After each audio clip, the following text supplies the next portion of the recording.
mga kaibigan, mga kasama at mga kapatid at sa lahat ng mga kababayan natin, no?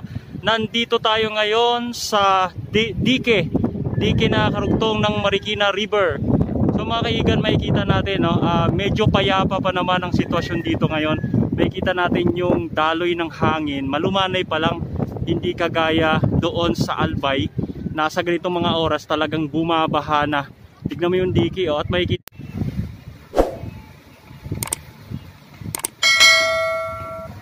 natin dito sa kabila, marami pang mga batang naglalaro at payapa pa ang langit. Kung makikita natin, ginawan pa tayo ng langit at hindi pa masyadong malakas ang hangin, pati na ang langit ay hindi masyadong makulimlim at gayon din wala pang masyadong patak ng ulan, paminsan-minsan lang.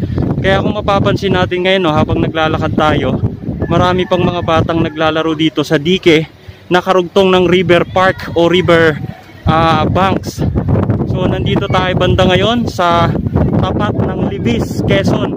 So kung titignan nyo mga kaibigan, mga kasama, mga kapatid, no, yung ating nakikita ngayon na tubig na dumadaloy ay hindi pa gaanong kabilis.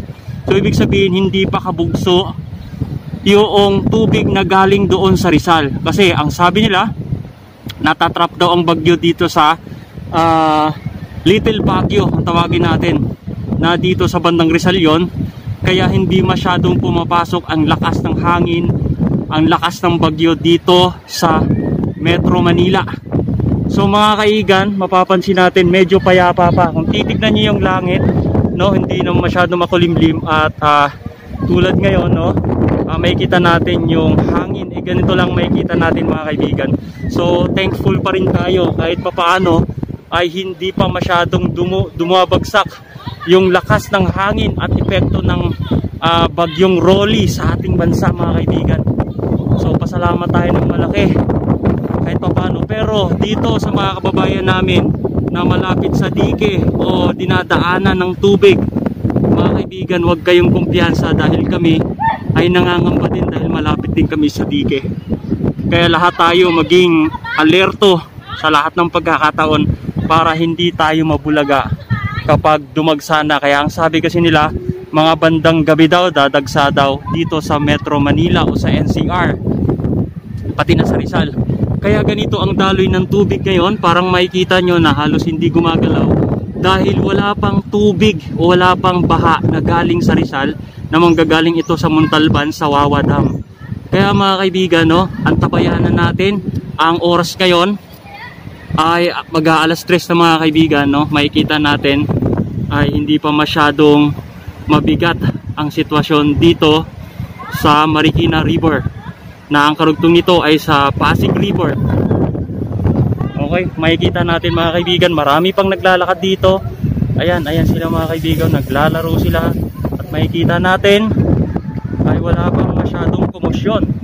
So mga kababayan natin dito ay hindi pa lumilika sa kanilang mga tahanan. Mga kaibigan, yan muna ang update natin ngayon, no?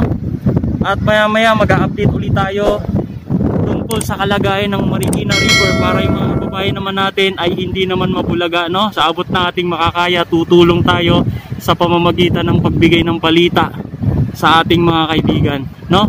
Sa ngayon makikita nyo ang Marikina River ay hindi pa masyadong mataas at hindi pa malakas ang daloy ng kanyang tubig.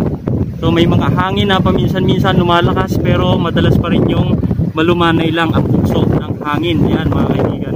So mga kaibigan, para ma-update po kayo, no, mag-subscribe lang po kayo sa ating channel June Lanutan para mamaya po ay ma-update namin kayo.